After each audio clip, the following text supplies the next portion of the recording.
Good evening friends, welcome back to our channel learn to earn academy. आज की इस video में हम देखने वाले हैं इंडिया एंड यूरोपियन यूनियन के बीच में जो एफटीए हुआ है।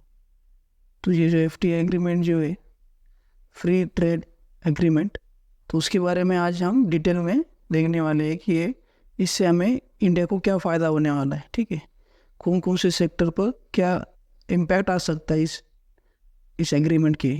फर्स्ट ऑफ ऑल हम सीखेंगे क्या है एक्चुअली फ्री ट्रेड एग्रीमेंट होता है क्या है। ठीक है, फ्री ट्रेड एग्रीमेंट जो है वो 2 कंट्री और उससे ज़्यादा कंट्री में हो सकता है। इसमें जो है इंपोर्ट और एक्सपोर्ट का जो बैरियर्स रहते हैं, तो उसमें जो है जैसे कि ड्यूटीज़ रहती है, कस्टम ड्यूटीज़, राइट, उसे हम टैरिफ भी कहते हैं।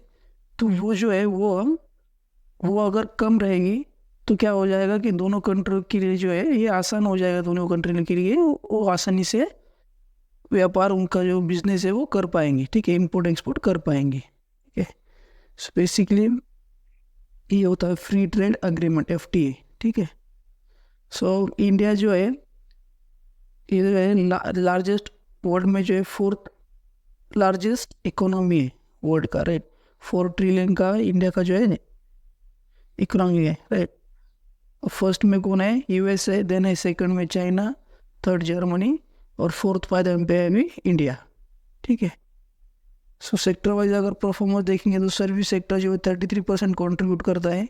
इंडस्ट्रियल अगर देखोगे तो 28% कॉन्ट्रीब्यूट करता है, और एग्रीकल्चर जो है वो 18% कॉन्ट्रीब्यूट करता है इंडिया की जीडीपी के लिए। ठीक है, तो आप यहाँ पर स्क्रीन पर देख सकते हो वैसे ये जो इंडिया एंड यूरोप यूनियन के जो बीच में जो ट्रेड एग्रीमेंट हुआ है। ठीक है, आपको तो पता है जैसे कि यूएस जो है, यूएस ने क्या किया है इंडिया पे जो है हाल ही फिलहाल में टैरिफ बढ़ाकर 50% किया है, राइट। उसके लिए इसके कारण क्या हुआ है, इंडिया का जो एक्सपोर्ट है उस पर बहुत ज़्यादा इफेक्ट हुआ है, एक्सपोर्ट इंडिया का घट रहा है, राइट। और इसके कारण अभी इंडिया क्या कर रही है, यूरोपियन यूनियन जो है, क्योंकि अभी जस्ट ट्रम्प ने क्या किया है कि यूरोपियन यूनियन के अगेंस्ट जो है अपना ग्रीनलैंड उस पर कब्जा करने का उन्होंने दावा किया है। तो उसके कारण क्या है, यूरोपियन यूनियन जो है तो उनका जो है सेंटिमेंट अभी यूएस के लिए अच्छा नहीं है। वो दोनों के झगड़े में क्या अभी इंडिया और यूरोप जो है वो साथ में संगठन कर रहे हैं, एग्रीमेंट कर रहे हैं ट्रेड के लिए कि आगे वो बढ़कर कैसे कर सकते। तो अभी आप देख सकते हो ये जो डील है इसे हम मदर ऑफ ऑल डील्स भी कहते हैं, राइट। क्योंकि ये जो डील है ये जो है अराउंड 18 ईयर्स से इसमें जो है डिस्कशन चल रहा था, लेकिन अभी ये जाकर फाइनलाइज हुआ है, राइट। 27 जनवरी को जो है ये ट्रेड डील फाइनलाइज हुआ है। बेसिकली ये जो है इंडिया जो है वर्ल्ड का जो है 4th लार्जेस्ट इकोनॉमी है, एंड यूरोपियन यूनियन जो है वो 2nd लार्जेस्ट इकोनॉमी है। ठीक है, मतलब ये वर्ल्ड का 2nd और 4th इकोनॉमी जो है ये साथ में फ्री ट्रेड जो है उसका एग्रीमेंट साइन किया है। ठीक है, अब इसमें बेसिकली देखने की बात यह है कि आप यहाँ पर देख सकते हो जिससे क्या हो जाएगा, इंडिया का जो है एक्सपोर्ट उसके लिए पुश मिलेगा, राइट। और उसी के साथ यूरोपियन यूनियन जो है वो भी अपना जो प्रोडक्ट है वो इंडिया में सेल कर पाएंगे, उनके लिए भी जो इंडिया का मार्केट है, राइट। जो है 2 बिलियन पीपल्स अराउंड उसका क्या है मार्केट का अपॉर्चुनिटी भी मिल जाएगी ट्रेडिंग के लिए। ठीक है, इंडिया के लिए क्या फ़ायदा हुआ है, ये जो एफटीए हुआ है, ठीक है, इसमें क्या हुआ है कि इंडिया से जो 99 प्रोडक्ट जो है, राइट, उस पर जो रहेगा अभी टैरिफ जो है वो 0 रहेगा। ठीक है, तो आप यहाँ पर देख सकते हो 70% जो प्रोडक्ट है वो कवर करते हैं 90% ऑफ इंडियन एक्सपोर्ट। उस पर जो क्या रहेगा, अभी जो ड्यूटी है टैरिफ वो एलिमिनेट हो जाएगा, वो कम्प्लीटली 0 हो जाएगा। ठीक है, तो उसमें क्या क्या आएगा, उसमें जो है लेबर इंसेंटिव सेक्टर सच क्या है, textile, leathers, footwears, tea, coffee, spices, then toys, gems, jewelleries, कुछ इंजीनियरिंग प्रोडक्ट्स भी है इसमें, देन मराइन प्रोडक्ट्स भी है, राइट। इसमें जो है ये कुछ सेक्टर है जिससे कि फ़ायदा होगा है। ठीक है, देन 20.3% जो है जैसे प्रोडक्ट इंडिया में बनते हैं, राइट, वो अराउंड 2.9% जो इंडिया का एक्सपोर्ट कंट्रीब्यूट करते हैं, तो उस पर जो है वो भी ज़ीरो टैरिफ रहेगा, ठीक है। और ओवर द 2 और 3 ईयर्स में क्या वो 100% ज़ीरो होने वाला है, राइट। तो आप यहाँ पर देख सकते हो उसमें क्या क्या है, फूड आइटम से, आम से, ठीक है, ऐसे कुछ प्रोडक्ट्स है। देन 6.1% जो प्रोडक्ट्स इंडिया में मैन्युफैक्चर होते हैं, प्रोड्यूस होते हैं, तो अराउंड 6% इंडिया का जो है या जो एक्सपोर्ट इस पे कंट्रीब्यूट करते हैं, राइट। तो उस पर भी जो है अभी टैक्स जो है टैरिफ वो घटाया है, रिडक्शन हुआ है उसमें, जो ड्यूटी उसमें घटाई है, ठीक है। सो उसमें वेजिटेबल्स, बेकरी प्रोडक्ट्स, राइट, ऐसे कुछ प्रोडक्ट्स है, ठीक है। सो बेसिकली जो सेक्टर्स है उसमें इंडिया को जो फ़ायदा होने वाला है एक्सपोर्ट में, तो वो कौन से सेक्टर होने वाले हैं, जैसे कि टेक्सटाइल, मरीन प्रोडक्ट्स वाले, leathers, then footwears, chemicals, right, then jewelleries, gems, then engineering product जो मैन्युफैक्चर करती है कंपनी, उसके लिए फ़ायदा हो जाएगा, ठीक है। देन एग्रीकल्चर प्रोडक्ट जो है उसमें केमिकल्स और कुछ आईटी सर्विसेज के लिए इंडिया के लिए फ़ायदेमंद रहेगा जो डील है उसकी, ठीक है। और उसी के साथ यूरोपियन यूनियन जो उसके लिए क्या फ़ायदा रहेगा, अभी उनको भी ऑलमोस्ट 97.5% जो है, ठीक है, वो उन प्रोडक्ट पे जो है उनको भी टैरिफ जो है ऑलमोस्ट जीरो कर दिया इंडियन गवर्नमेंट ने, ठीक है। सो आप यहाँ पर देख सकते हो 49.6% जो प्रोडक्ट्स है उस पर जो है इमीडिएटली जो है जो ड्यूटी वो ज़ीरो कर दी है गवर्नमेंट ने, ठीक है। देन 39.5% कुछ प्रोडक्ट्स जो है जो कि यूरोपियन यूनियन बनाती है, ठीक है, उस पर भी टैरिफ इंडियन गवर्नमेंट ने घटाई है, ठीक है। और वो अभी 100 अभी मतलब अगले आने वाले 5 से 10 साल में जो है कम्प्लीटली ज़ीरो करने वाले उसे भी, ठीक है। देन 3% ऐसे कुछ प्रोडक्ट है जो कि यूरोपियन यूनियन बनाती है, उस पर भी टैरिफ जो है वो रिडक्शन किया है, ठीक है। उसमें क्या किया है, देखिए फ्रूट्स में थे apples, pears, kiwi fruits, ETC, right. So beneficiary sector जो रहने वाले हैं इंडियन गवर्नमेंट के लिए, जिसमें इंडियन एग्रीकल्चर और food sectors, right, then service sector, IT sector जो है इंडिया का, उसे भी इसमें बहुत अच्छा पुश मिल सकता है। यूरोपियन मार्केट जो है वो इंडियन कंपनी जो है आईटी कंपनीज के लिए ओपन हो जाएगा, ठीक है। तो ये बहुत बड़ी अपॉर्चुनिटी रहेगी आईटी सेक्टर के लिए भी। आप यहाँ पर देख सकते हो एग्रीकल्चर एक्सपोर्ट को बूस्ट मिलेगा, right. Then coffee, tea, foods, right, जो कुछ प्रोडक्ट है वेजिटेबल्स प्रोडक्ट एग्रीकल्चर, उसको भी इंडिया से जो एक्सपोर्ट होने वाले उससे जो है इंडियन गवर्नमेंट को भी उसका फ़ायदा हो जाएगा, क्योंकि इसका एक्सपोर्ट बढ़ेगा। यूरोपियन गवर्नमेंट ने क्या इस पर भी टैरिफ जो है वो ज़ीरो किया है, ठीक है। अब यहाँ पर देख सकते हो Indian leather and footwear exports in Europe, इसमें भी इंडिया को जो है फ़ायदा हो जाएगा, ठीक है।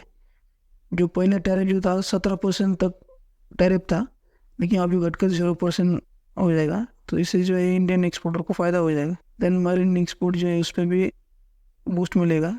देन ज्वेलरी सेक्टर से, देन केमिकल सेक्टर जो है उसको भी यहाँ पर जो है एक्सपोर्ट में फ़ायदा मिल जाएगा, उस पर भी जो कस्टम ड्यूटी जो है अभी ज़ीरो कर दी है। और यूरोप के लिए कौन कौन से सेक्टर में बेनिफिट्स रहेगा, जैसे कि उनकी जो लग्जरियस कार रहेगी, ठीक है, उस पर जो है प्रीवियसली जो है इंडिया 110% तक जो है वो ड्यूटी लगाती थी, राइट, लेकिन अभी जो है वो घटकर 32-35% तक रह जाएंगे।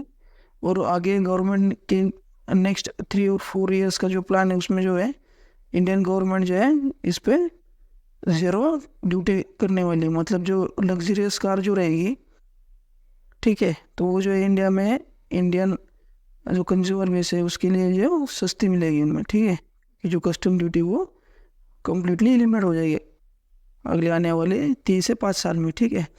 देन कुछ अल्कोहल जो है, अल्कोहल वाइन्स, उस पर जो है 175% तक इंडिया जो है पहले टैरिफ लेती थी, राइट, लेकिन वो अभी घटकर उसे 70 to 75% तक किया जाने वाला है। तो उसका मतलब क्या है, जो दारू जो है वो भी इंडिया में अभी सस्ती मिलेगी, ठीक है। देन मशीनरी जो है वो भी जो है उस पर भी इंडियन गवर्नमेंट क्या किया है, टैक्स फ्री किया है उसको भी। जो कस्टम ड्यूटी उस पर वो 100% जो थी पहले वो घटा कर अभी 0% किया है, ठीक है। सो इस मशीनरी भी जो है वो अभी कम कम रेट में और चीपर रेट में इंडिया में मिलेगी अभी, ठीक है। सो ऐसे कुछ सेक्टर है जो कि यूरोप के लिए बेनिफिशियरी रहने वाले हैं, और इंडिया के लिए जो बेनिफिशियरी सेक्टर जो रहने वाले हैं उसमें क्या है, टेक्सटाइल, लेदर, एग्रीकल्चरल प्रोडक्ट्स, ठीक है। Then auto compounds, manufacturing, engineering goods, chemicals and IT services, right, जो हमने जस्ट अभी प्रेजेंटेशन में पीपीटी में देखा है, ठीक है। तो जो ये भी रिपोर्ट जो है इसमें आपको पूरा डिटेल में पढ़ने को मिल जाएगा कि बेसिकली ट्रेंड डील क्या है, इसमें क्या क्या सेक्टर, कौन कौन से सेक्टर को फ़ायदा होने वाला है, ठीक है। मैंने ये हाईलाइट भी किया है कुछ पॉइंट जो है, ठीक है। सोशल मीडिया पे आराम से मिल जाएगी, अगर आप गूगल पे करोगे तो आपको ये जो रिपोर्ट्स है वो गूगल पे भी इजीली अवेलेबल है, ठीक है। तो आप इसे पढ़ सकते हो।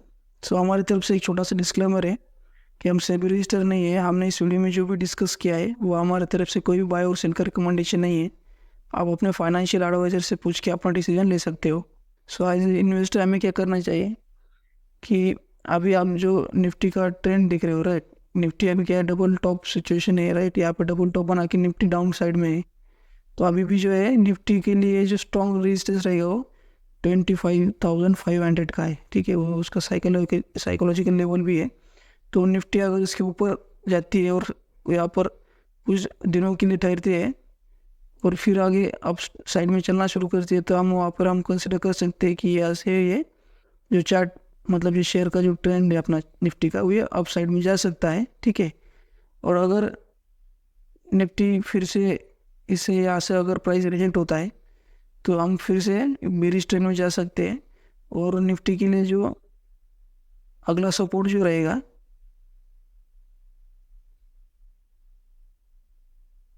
वो 25,000 का रहेगा, ठीक है। और अगर वो भी लेवल ब्रेक करती है तो वो निफ्टी जो है 24,500 का भी लेवल आपको निफ्टी में दिख सकता है, अगर निफ्टी है कंटिन्यूसली बेरिश ट्रेंड में रहती है तो, ठीक है। और अगर ये रेजिस्टेंस लेवल जो आप यहाँ पर दिख रहे हो 25,500 का, अगर ये ब्रेक करके आप साइड में चलती है, कुछ दिन यहाँ पर ठहर के फिर से आप उस डायरेक्शन में चलना शुरू करती है, तो निफ्टी जो है वो आप डायरेक्शन में जाकर अभी निफ्टी के लिए जो नेक्स्ट रेजिस्टेंस जो रहेगा 26,000 रहेगा। अगर वो ब्रेक करती है तो सिर्फ वो अपना लाइफ टाइम हाई जो है उसकी तरफ बढ़ेगी, ठीक है। सो एज ए इन्वेस्टर हमें क्या करना है कि अभी जो है आपको तो पता है 1 फरवरी को इंडिया का बजट है, ठीक है। तो उसमें फाइनेंस मिनिस्ट्री जो है वो अपने बजट पेश करेंगे, तो उस टाइम पे हमें वॉच करना है कि इंडिया की तरफ से कौन कौन से ऐसे सेक्टर हैं जो पुश होने वाले हैं, ठीक है, गवर्नमेंट के तौर से। कौन कौन से सेक्टर में बजट ज़्यादा अलोकेट हो रहा है, तो हम उस सेक्टर को भी वॉच पर रखेंगे, ठीक है। और अभी जो जस्ट मैंने जैसे डिस्कस किया इंडिया और यूरोप के बीच में जो ट्रेड डील हुआ है, तो उसमें जो बेनिफिशियरी सेक्टर है तो उस पर भी हम वॉच रखेंगे। सो देखेंगे आप इस सेक्टर में आप में कुछ अच्छे स्टॉक मिलते हैं कि नहीं, ठीक है। सो अभी ये जो मार्केट है, ठीक है, इसमें जो है ज़्यादा बाय और सेल करने की ज़रूरत नहीं। तो अभी हमें जो है बेसिकली सेक्टर स्पेसिफिक रहना है, ठीक है। सेक्टर में जो कुछ अच्छे स्टॉक है उसे आइडेंटिफाई करना है, ठीक है, और अपने पोर्टफोलियो में शामिल करना है। तो ये जो समय रहेगा इसमें हम क्या करेंगे, अपना जो पोर्टफोलियो उसे रिबैलेंसिंग करेंगे, थोड़े बहुत चेंज करेंगे एज़ पर द गवर्नमेंट जो बजट पेश करेंगे, ठीक है। तो गवर्नमेंट का पुश जिस साइड में रहेगा उस साइड के सेक्टर्स पे हम वॉच रखेंगे, ठीक है, क्योंकि आने वाले अगले 3 से 5 साल में वो अच्छा परफॉर्म कर सकती है, ठीक है। सो अगर ये वीडियो आपको अच्छा लगा है तो इसे लाइक कीजिए, अगर इस चैनल पे आप नए हो तो इसे सब्सक्राइब कीजिए और अपने दोस्तों के साथ शेयर कीजिए। Thank you.